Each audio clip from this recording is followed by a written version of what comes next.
ಎಲ್ಲರ ಪ್ರೇತಾತ್ಮಗಳು ನನ್ನನ್ನೇ ಸುತ್ತುವರಿಯುತ್ತಾ ಇದೆ. ಇವರೆಲ್ಲ ಯಾರೆಂದು ಹಾಗೆ ನೋಡಿದೆ ಎಂದಾದರೆ ಕಂಹಾಸುರನ ದೇಹದಿಂದಲೇ ಹುಟ್ಟಿಕೊಂಡಂತಹ ಪ್ರೇತಾತ್ಮಗಳಾಗಿವೆ. ನಮಗೆ ಮೋಕ್ಷವನ್ನು ಕರುಣಿಸಬೇಕು ಎನ್ನುವ ಹಾಗೆ ನನ್ನನ್ನೇ ಸುತ್ತುವರಿಯುತ್ತಾ ಇದ್ದಾರಲ್ಲ, ಅದಕ್ಕೆ ಬೇಕಾಗಿ ಇಲ್ಲೇ ಒಂದು ಕಟ್ಟೆಯನ್ನು ನಿರ್ಮಿಸಿದವಳಿದ್ದೇನೆ. ಮಾತ್ರವಲ್ಲ, ಅದರಲ್ಲೇ ಹೋಮಕುಂಡವನ್ನು ನಿರ್ಮಿಸಿದ್ದೇನೆ. ಆ ಹೋಮಕುಂಡಕ್ಕೆ ಈ ಪ್ರೇತಾತ್ಮಗಳನ್ನೆಲ್ಲ ಹೋಮಿಸಿದವಳು ಇದ್ದೇನೆ. ಇನ್ನು ಮುಂದಕ್ಕೆ ಈ ಕಟ್ಟೆಯು ಮಾರಣ ಕಟ್ಟೆ ಎನ್ನುವ ಹಾಗೆ ಪ್ರಸಿದ್ಧಿಯನ್ನು ಪಡೆಯಲಿ. ಯಾರು ಈ ಮಾರಣ ಕಟ್ಟೆಗೆ ರಕ್ತ ತರ್ಪಣವನ್ನು ಈಯುತ್ತಾರೋ ಅದರಿಂದಲೇ ಇವುಗಳೆಲ್ಲ ಸಂತೃಪ್ತಿಯನ್ನು ಹೊಂದಲಿ. ಮಾತ್ರವಲ್ಲ, ಈ ಮಾರಣ ಕಟ್ಟೆಯಲ್ಲಿ ಬ್ರಹ್ಮಲಿಂಗೇಶ್ವರ ಸಾನ್ನಿಧ್ಯವೂ ಇದೆ. ಈ ಸಾನ್ನಿಧ್ಯವನ್ನು ಯಾರು ನಂಬಿಕೊಂಡು ಬರ್ತಾರೋ ಅಂತವರ ಮನದ ಇಷ್ಟಾರ್ಥವನ್ನು ಈಡೇರಿಸಿಕೊಂಡು ಬರ್ತೇನೆ. ಯಾರದು ನನ್ನನ್ನು ಸ್ತುತಿ ಮಾಡುತ್ತಾ ಇರುವವರು?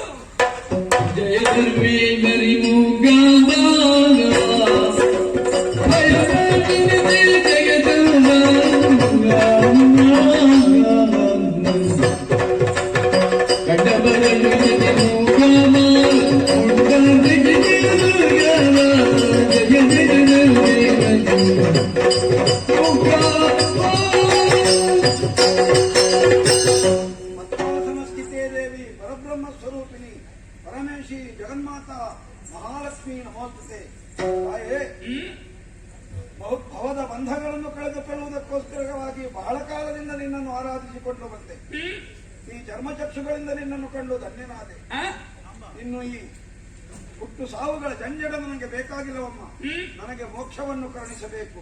ಅಂತೆಯೇ ನಿನ್ನನ್ನು ಸದಾಕಾಲ ಇಲ್ಲಿ ಆರಾಧಿಸುವುದಕ್ಕೆ ಅವಕಾಶವನ್ನು ಕಲ್ಪಿಸಿಕೊಟ್ಟು ನಿನಗೆ ಪ್ರಿಯವಾದಂತಹ ಸೇವೆಯೊಂದನ್ನು ನಮಗೆ ಸೂಚಿಸಬೇಕಮ್ಮ. ನಮೋ ನಮಃ. ಮಕ್ಕಳೇ, ನಿಮಗೆ ಬಾಧೆಯನ್ನು ಕೊಡುತ್ತಿರುವಂತಹ ಕಂಹಾಸುರನ್ನು ವಧಿಸಿ ಲೋಕಕ್ಕೆ ಸೌಖ್ಯವನ್ನು ಒದಗಿಸಿಕೊಟ್ಟವಳು ನಾನಿದ್ದೇನೆ. ಕೋಲಮುನಿ, ಮೋಕ್ಷವನ್ನು ಕರುಣಿಸಬೇಕು ಎನ್ನುವ ಹಾಗೆ ನನ್ನಲ್ಲಿ ಬೇಡಿಕೊಳ್ಳುತ್ತಾ ಇದ್ದೀಯ. ಕಾಲ ಸನ್ನಿಹಿತವಾದಂತಹ ಸಂದರ್ಭದಲ್ಲಿ ನನಗೆ ಆ ಅನುಗ್ರಹವನ್ನು ನಾನು ಮಾಡುವುದಕ್ಕಿದ್ದೇನೆ. ಇಷ್ಟರವರೆ ಈ ಕೋಲಾವನದಲ್ಲಿ ಯಾಗ ಯಜನಾದಿಗಳನ್ನು ಮಾಡುತ್ತಾ ಇದ್ದವ, ವಾಸಿಸುತ್ತಾ ಇದ್ದವ ನೀನು. ಇನ್ನು ಮುಂದಕ್ಕೆ ಈ ಕೋಲಾವನವೇ ಕೊಲ್ಲೂರು ಎನ್ನುವಂತಹ ಹೆಸರಿನ ಪ್ರಸಿದ್ಧಿಯನ್ನು ಪಡೆಯುವುದಕ್ಕಿದೆ. ದೇವೇಂದ್ರ, ನಾಕವು ನಿನ್ನ ಸ್ವಾಧೀನವಾಗಿದೆ. ನಾಕವನ್ನಡರಿ 3 ಲೋಕವನ್ನು ಪರಿಪಾಲಿಸಿಕೊಂಡು ಬಾ. ಇನ್ನು ಮುಂದಕ್ಕೆ ಕಂಹಾಸುರನ್ನು ವಧಿಸಿದಂತಹ ನಾನು ಆತನೇ ಮೂಕಾಸುರನಾಗಿರುವಂತಹ ಸಂದರ್ಭದಲ್ಲಿ ಆತನಿಗೆ ಮೋಕ್ಷವನ್ನು ಕರುಣಿಸಿದವಳು ನಾನಿದ್ದೇನೆ.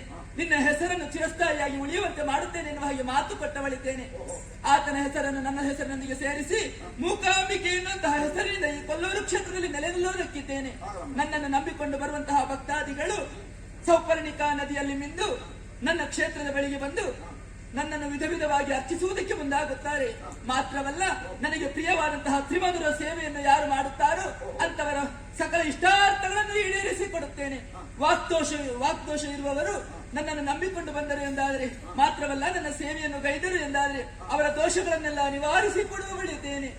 ಯಕ್ಷಗಾನ ಗಾಯನಾದಿ ಸೇವೆಗಳಲ್ಲಿ ಆದಷ್ಟು ಆಸಕ್ತಿ ಇರುವವರು ಅಲ್ಲ, ಕಲಿಯುತ್ತಾ ಇರುವವರಾಗಲಿ ಕಲಿತವರೂ ಆಗಲಿ ನನ್ನನ್ನು ನಂಬಿಕೊಂಡು ಮುಂದುವರೆದರು ಎಂದಾದರೆ ಅವರ ಇಷ್ಟಾರ್ಥಗಳನ್ನೆಲ್ಲ ಈಡೇರಿಸಿಕೊಡುತ್ತೇನೆ.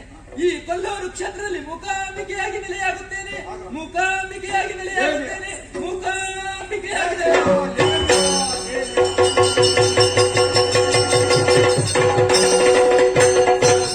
ದೇವೇಂದ್ರ, ನೀನು ಕಂಡೆಯಲ್ಲ, ಲೋಕವನ್ನು ಪೀಡಿಸುತ್ತಿದ್ದಂತಹ ಕಂಹಾಸುರ ಮತ್ತು ಅವನ ಬಳಗದವರೆಲ್ಲರನ್ನು ಕೊಂದು ಕಳೆದಂತಹ ಮಾತೆ ನಿರ್ಭೀತಿಯ ವಾತಾವರಣವನ್ನು ಲೋಕದ ಜನರಿಗೆ ಕಲ್ಪಿಸಿಕೊಟ್ಟವಳಿದ್ದಾಳೆ.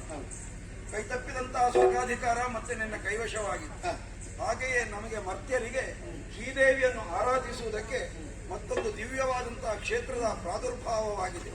ನಮ್ಮನೆ ಆಣತಿಯನ್ನು ಮಾಡಿದಳಲ್ಲ, ಯಾರಿಗೆ ವಾಗ್ದೋಷಾದಿ ಪೀಡನೆಗಳುಂಟೋ ಅಂತವರು ಇಲ್ಲಿ ತ್ರಿಮಧುರ ಸೇವೆಯನ್ನು ಮಾಡಬೇಕು. ಅಂತೆಯೇ ತಾವು ಕಲಿತಂತಹ ಲಲಿತ ವಿದ್ಯೆಗಳನ್ನು ಸೇವಾರೂಪವಾಗಿ ಯಾರು ಇಲ್ಲಿ ಸಮರ್ಪಿಸುತ್ತಾರೋ ಅದರಲ್ಲಿ ಅವರಿಗೆ ಸರ್ವ ಸಿದ್ಧಿಗಳು ಲಭ್ಯವಾಗುವಂತೆ ಅನುಗ್ರಹಿಸುತ್ತೇನೆ ಎಂದು. ಮತ್ತು ಒಂದು ವಿಶೇಷವನ್ನು ನೋಡು, ಇಲ್ಲಿ ಲಿಂಗರೂಪಿಯಾಗಿ ಆಕೆ ಕಾಣಿಸಿಕೊಂಡಿದ್ದಾಳೆ. ಎಡಭಾಗದಲ್ಲಿ ಅಧಿಕವಾಗಿ, ಬಲಭಾಗದಲ್ಲಿ ಕಮ್ಮಿಯಾಗಿ, ಇವೆರಡನ್ನು ವಿಭಾಗಿಸುವಂತೆ ಒಂದು ಚಿನ್ನದ ರೇಖೆಯುಂಟು. ಸುವರ್ಣ ರೇಖಾಂಕಿತಂ ಲಿಂಗಂ ನಾಸ್ತಿ ನಾಸ್ತಿ ಜಗತ್ರಯೇ ಋಷಿ ಸಂದೋಹ ಅದನ್ನು ಕಂಡು ಆನಂದ ಪುಳಕಿತರಾಗಿ ಈ ರೀತಿ ಘೋಷಣೆ ಮಾಡುತ್ತಾ ಇದ್ದಾರೆ. ಇಂತಹ ಪರಮ ಪವಿತ್ರವಾದ ಕೊಲ್ಲೂರು ಕ್ಷೇತ್ರದ ಮಹಾತ್ಮೆ ಶ್ರೀದೇವಿಗೆ ಬಹು ಪ್ರಿಯಕರವಾದುದು.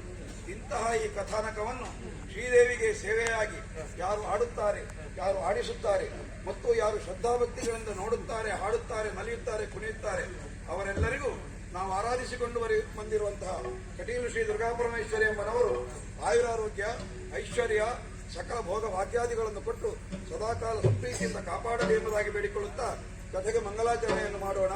ಭದ್ರಂ ಶುಭಂ ಮಂಗಲಂ. ಶ್ರೀ